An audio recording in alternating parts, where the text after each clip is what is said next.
Thanks, Christy. And hello, people online. Glad you could join us via live stream. Thank you, everybody, for coming out today and joining us at this momentous event. Very pleased to see all the faces in the crowd. Just a few housekeeping things. The washrooms are a little bit hard to find. You have to go through the door here to the left, and then there's sort of a secret hallway as well that you have to go down.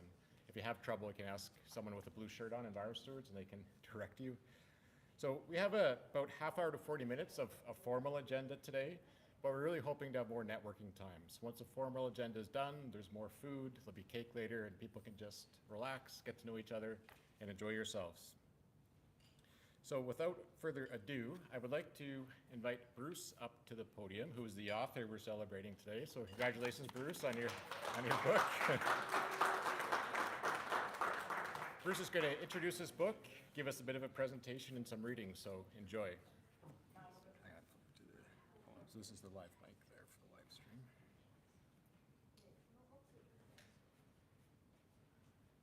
Yep. Well, I want to thank everybody for coming. It's really nice to just stop and look around. You know, we're so busy all the time, but let's celebrate what. So this is a combination. So Enviro-Stewards is really, this is a culmination of 25 years of Enviro-Stewards work in here. And in this presentation, what I'm thinking doing, let me just, sorry. I'll go through kind of some insights, but I'll do it from reading a couple of passages from it and show you kind of where we've been and a little bit where we're going to go in the future. And then there's an open mic. So if anybody has anything to share, feel free. So the book itself, the structure, it's designed for, I took chemical engineering here at Waterloo. What didn't I learn then that I wish I'd learned then, right? So it's good for that. Business school, you're taught a lot of things, but there's things you aren't taught that really affect paying for projects. This is this isn't a cost of doing business. This is something you can change, right? And so it's designed for the students and young adults, but really anybody. And so the overview of it is just basically what is the case for doing sustainability in the first place, from the investor perspective, your customers, your employee attraction, retention, and your brand, right? But then what is it? Economic, environmental, social. Economic is basically, it's the engine, right? If you don't have enough money, you can't accomplish your mission. But you don't live to accomplish, to get money. Similarly, environmental is what I call the canary, right? And then the social is the heart of it. And so it kind of explains some of that. And then it goes through kind of how we actually do it. So how does Enviro-Stewards teach our own staff how to do this? And our tagline is engineering change, and engineering is the easy part.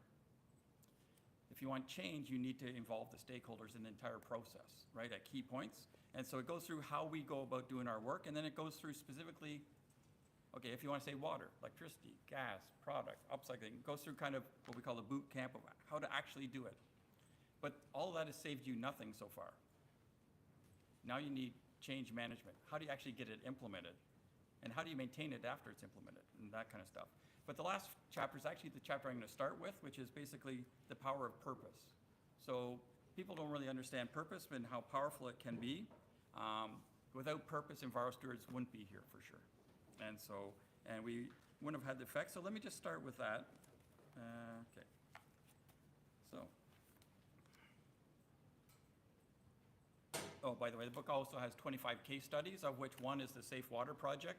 If you want to learn more about the Safe Water, there's whole displays, and a couple of our staff who've been with me in El Salvador, South Sudan, not El Salvador, sorry, I went for Uganda and South Sudan. Happy to explain it to you, but 100% of the proceeds from this go actually to the water project. And one of the case studies is actually the water project, if you want to learn more about it. But as far as starting Enviro-Stewards itself, I like this photo. This is 2008 when Lloyd came with me, actually.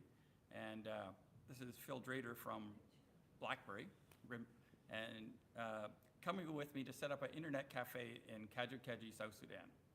So the first time they'd ever had internet, right? Which is very important for communicating with family or whatever else, right? And so I like this photo because I'm leading, but I'm actually a half a step behind him because he's so excited. And I got my eye on where we're going. We're going to get on that little wee plane and fly up there. He's just looking around. And so that's how kind of a nice illustration of leadership that I find, and so let me just start here. So section 7.3. So, so each I should have really brought my reading glasses, eh? So each entrepreneur, and indeed each person, has a unique blend of passions, gifts, and abilities. Therefore, the careers and organizations developed by individuals also tend to be unique and reflect the attributes of their founders. To illustrate this concept, the author's personal journey is outlined here, together with some insights gleaned along the way. In my childhood, I kept a poster on the wall with the quotation, "A ship in harbor is safe, but that's not what ships are built for." And this served as a reminder not to play it safe, but to take strategic risks in my journey. The same quotation now graces the walls of Enviro-Stewards Incorporated. Growing up, I was good at maths and science and that kind of thing, and camp counselor, that kind of stuff, and what am I gonna do, right? And so I decided that it'd be good to go into engineering, because if I didn't like it, I could go into the other stuff, and I could do the other stuff on the side, but you can't really do engineering on the side very easy. So I decided that would be a great place to start. I selected the co-op program at the University of Waterloo so that I could gain a variety of work experience and also help pay for my schooling along the way.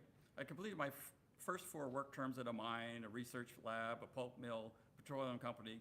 I enjoyed each of them and gained valuable insights, but would not have wanted to continue with them for the balance of my career. My passion and creativity tend to be sparked by working on new and different things.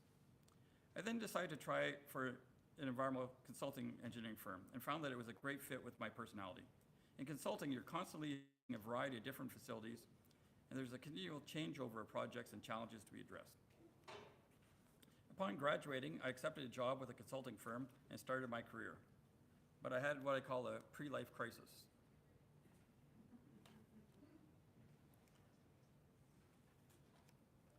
Asking myself questions about why are we on the planet, our origin, our destination.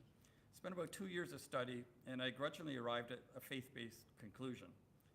And I had a dilemma on my hands. Do I ditch engineering and go into ministry? I had just commissioned an effluent treatment system for Kraft Cheese Factory in Cornwall, Ontario. Now, for a young engineer, this was exciting. It went from my mind to testing it, pilot scale, to designing it, constructing it, commissioning. But stepping back, I could see that everything we built would be obsolete in a few decades. However, any interaction with a colleague, a contractor, or a client would have a lasting impact. In this framework, any job that interacts with people is a good job. I decided to continue with my engineering consulting, but for a different reason than I originally embarked on the field.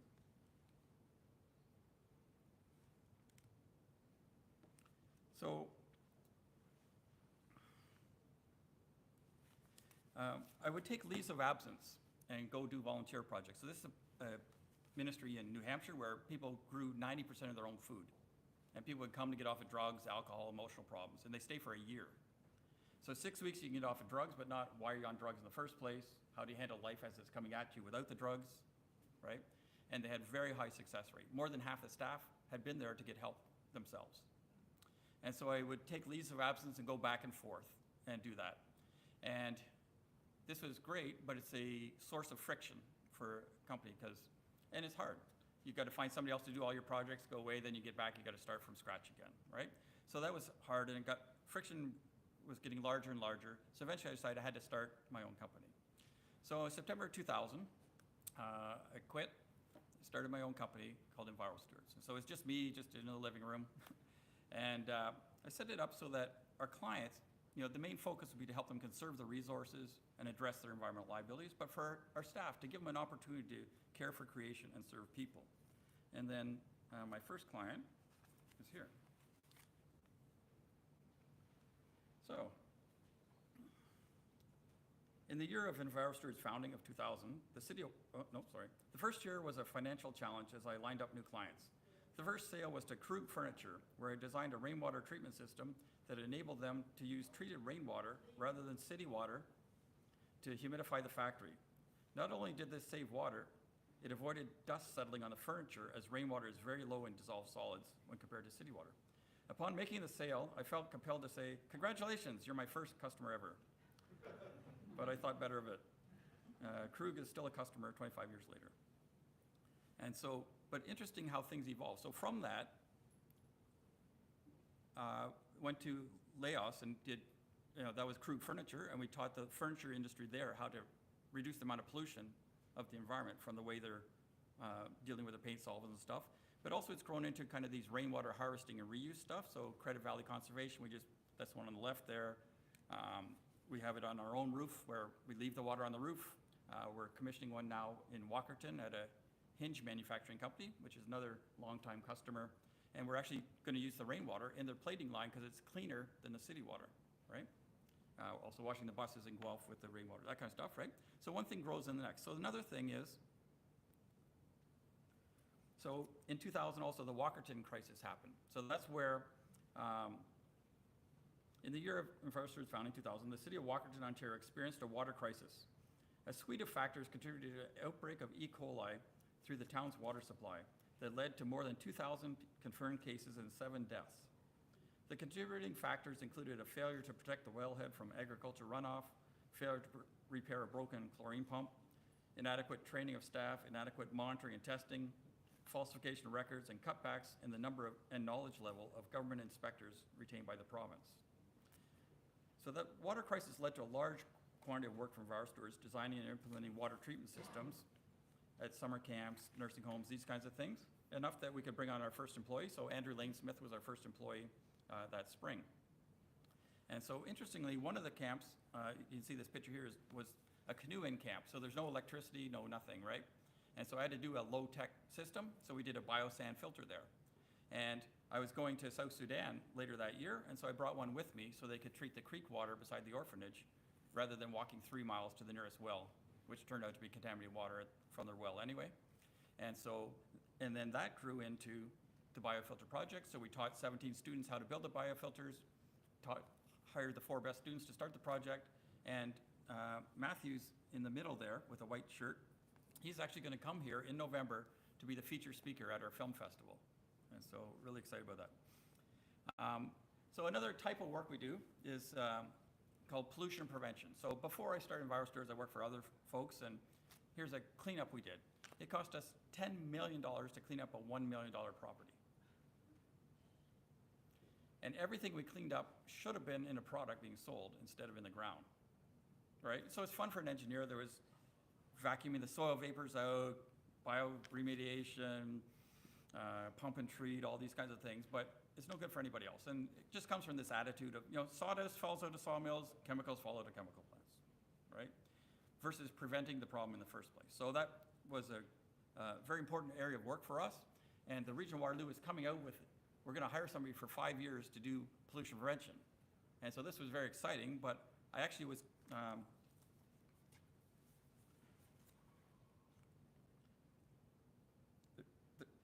this comes from, as one door closes, another opens. There's sometimes consequences to staying true to your mission. During Enviro-Stewards' first year, I traveled to El Salvador with a team to rebuild houses following the 7.6 magnitude earthquake they experienced in January 2001. On the day that I left, the local government issued a request for proposals to provide technical service under a multi-year pollution prevention program that they were launching. Because the submission deadline was during my trip, I completed the documents in El Salvador and sent them back with a team member who was returning a week before the deadline. Upon my return, I was informed that the proposal reached the desk 15 minutes after the deadline, and hence I was thrown out. We were locked out. With that door closed, a representative suggested that I contact Fred Granick, who is starting up a similar program in Toronto. The local government program ended up folding after a year, but the Toronto program prospered for more than a decade, and we completed 27 industrial pollution prevention assessments under the program and received a national award. And so that's Fred Granick, who's a friend of Enviro-Stewards. Sadly, he passed away, and there's a Fred Granick Memorial Award that I've received, and Lloyd's received, and Alicia's received. So for spreading pollution prevention, cleaner production around the world is kind of what that award's for. Another friend who's passed away is Don Bell. So he came with me. This is him and his daughter with me, and covered with dirt in a mud hut in South Sudan. Well, how'd the director of engineering of Enviro-Stewards Tim Hortons get there? Well, we had done work at their factory where they make the fruit filling and icing. And you see the blue is where we started and the red is where we got them to, which was $490,000 less expense for them. They took part of the savings, they sponsored 40 filters in Africa. He said, can we come with you? Sure. So they came with us to go inspect the filters and whatnot kind of thing, right? And so that was a really nice boost at the beginning. Another strategic project. So this is RJ Spagno's. They make like wine kits in Kitchener, and their effluent was out of compliance all day long. So the low limit is acidic pH, and the yellow is high pH. And so a normal engineering approach is, okay, we're going to get you some pumps and acid and caustic and controls and fix all that. Instead, we went in and we found those 6 places where they're losing product every day, and those 3 spots where they had a risk of a large loss. We changed each of those, and you see the one in the bottom, improve the yield 20%. So 20% more wine kits with no more grape juice. The quality manager was so excited, he didn't tell me, but he quit, went back to college, and came, and he was our oldest intern ever. And now it's 15 years later, so he's even older than that. And he's a director at Enviro-Stewards, Darren, some of you know.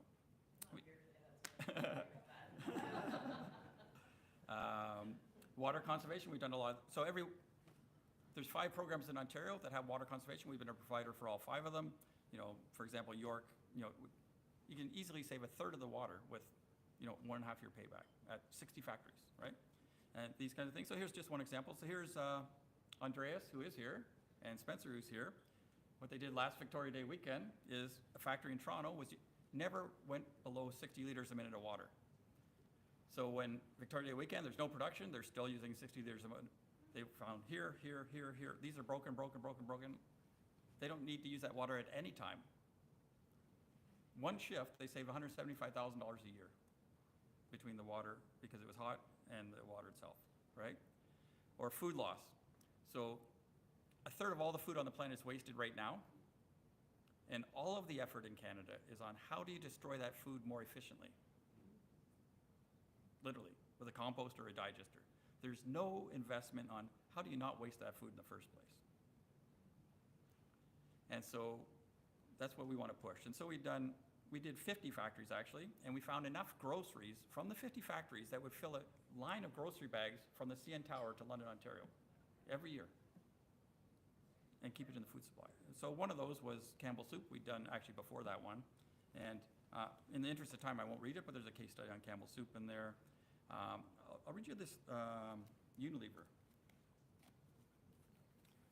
So Unilever Nutrition is embarking on an inspirational sustainability journey to eliminate carbon emissions from the production facilities by 2030 and secure net zero emissions from sourcing through point of sale by 2039. To accomplish this ultimate target, Unilever's global team are working with partners to prove out regenerative agriculture packaging innovations so that they're ready to scale. And at the facility level, Enviro-Stewards is working with Unilever's team to develop and implement credible and affordable decarbonization roadmaps.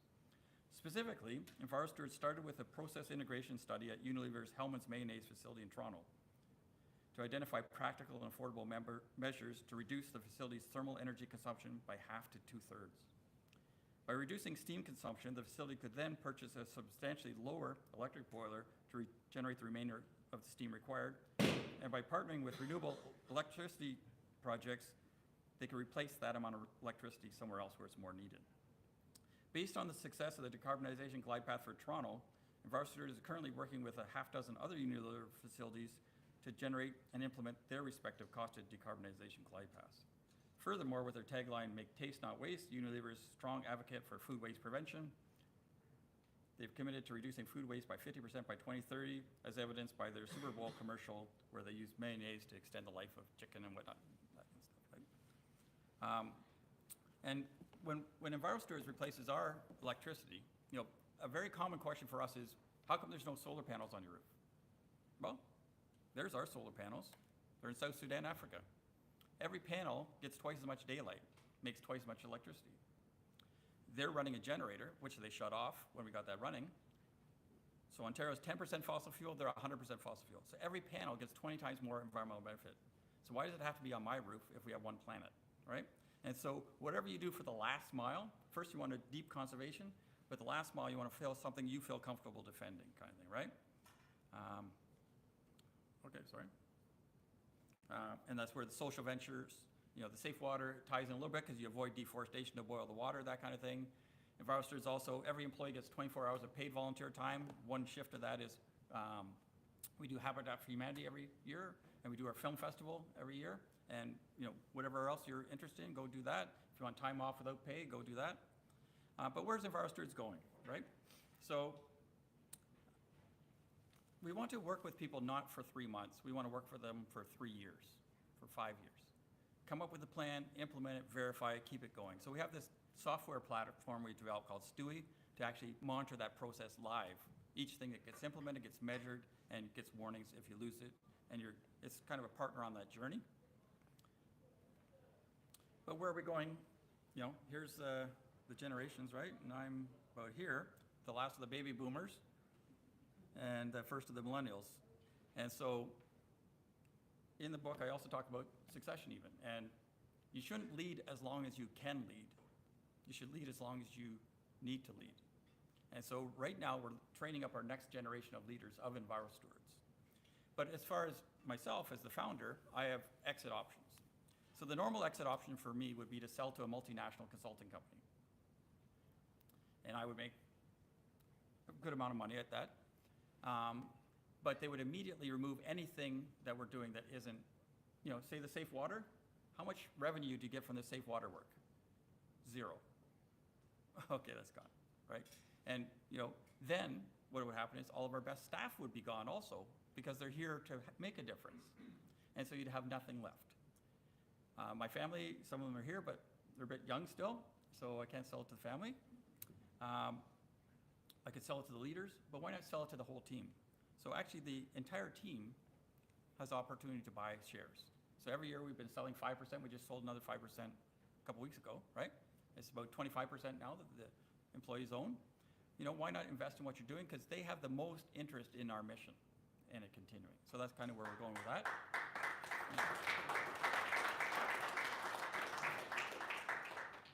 And the other thing we're going to do is continue to grow the safe water work. So this is our newest logo. That's brand new, cup for cup. So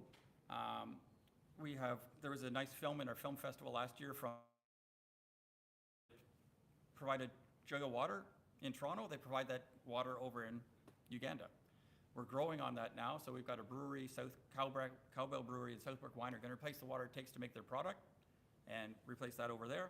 So we're going to have a media lunch. You're all invited May 30th at Old Spaghetti Factory in Toronto. Just book up yourself a long lunch and don't tell anybody. And we're going to serve a lunch. Anything you eat, Spaghetti Factory is going to give $10 off of whatever entree towards the water projects also, that kind of stuff. But it's going to result in people getting water. That'll be our film for the film festival this year, where we're going to film that event, then film the teams making it, film the customers benefiting from the discounted filters over there. And so you're all most welcome to the film festival also. And so that's November 20th. If you have a film, if you know of a good story anywhere in the world, just submit it. It's open now through the Safe Water portal. And come enjoy, instead of 10 depressing YouTube videos in a row, come see 10 inspiring ones, right? And so thank you very much.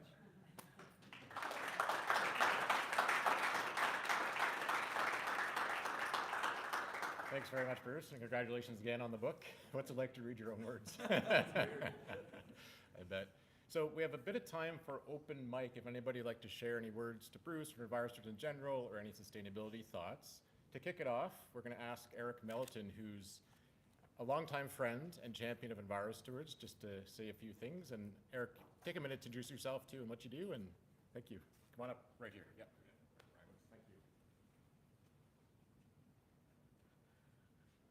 Thanks, Lloyd. I forgot I was first.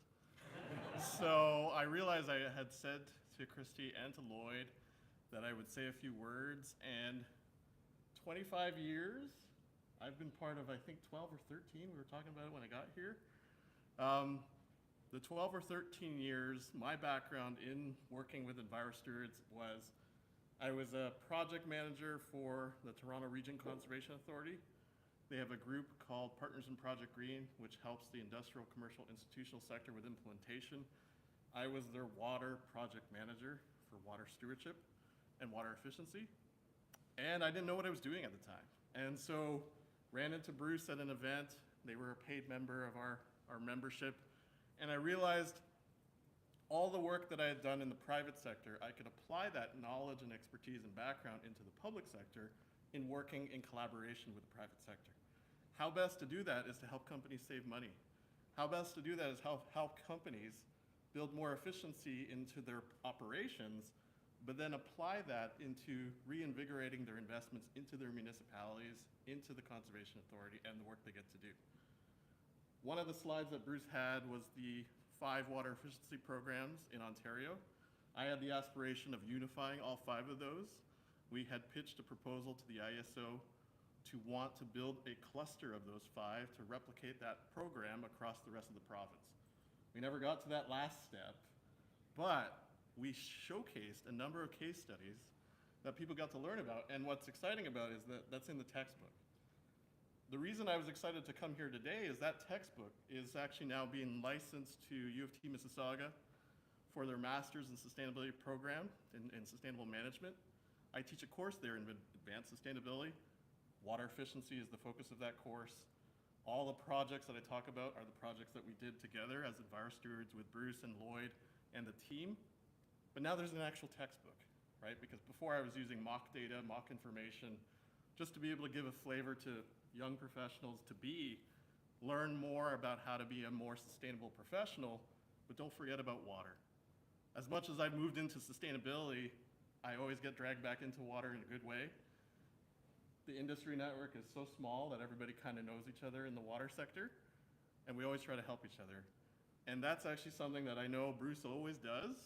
Every time I email him, it's the first thing I get back within minutes, within hours. It's never days long. And that's something to attest to the 25 years, because I think it's come down to the rest of the company too. Everybody is like that there. And so I'm very happy to be here today to be able to share that.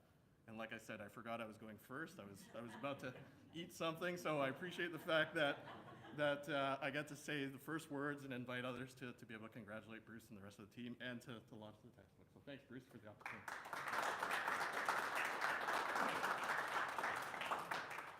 So the mic's open for the next few minutes. If anybody wants to come up, don't be shy.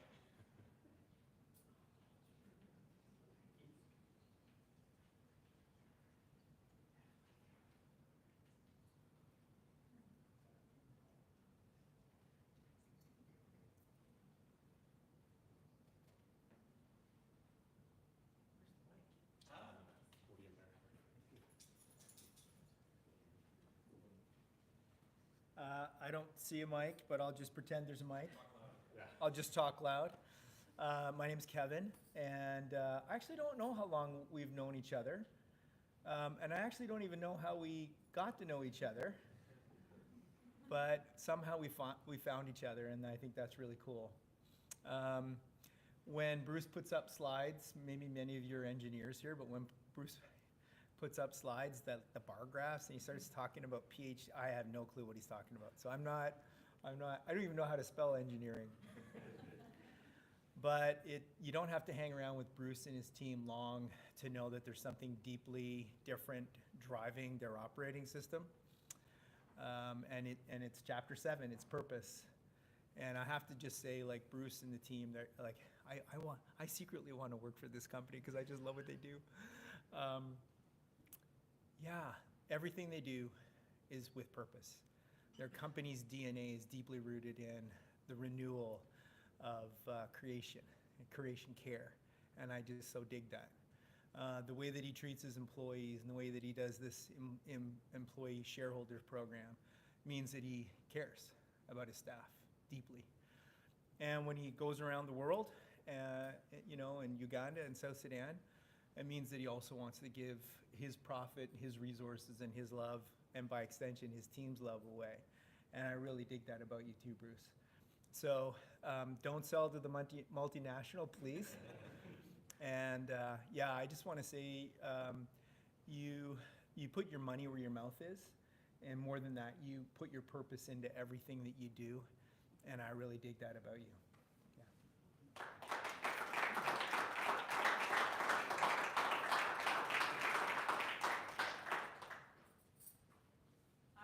I thought it would be appropriate. I'm Tova, I'm with Sustainable Waterloo Region.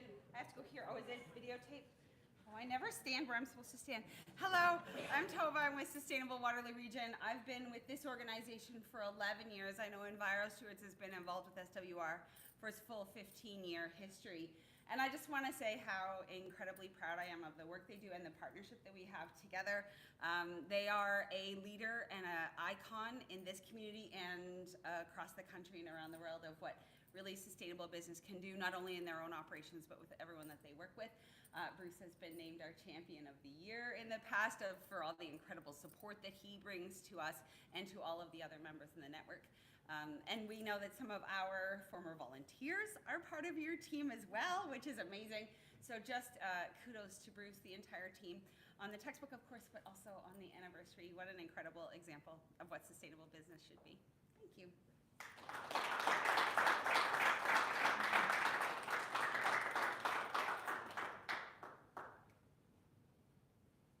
Thanks, Tova. Maybe one more person before we move on to the next agenda item. I'll just say a few words.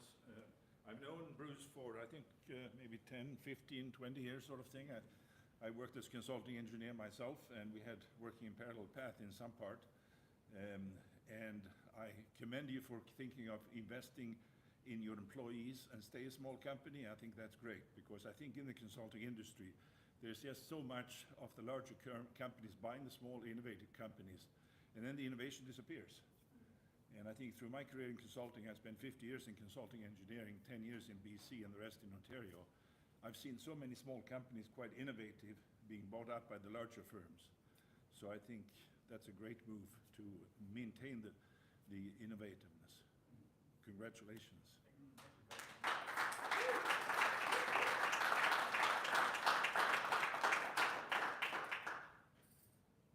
Don't see anybody else moving.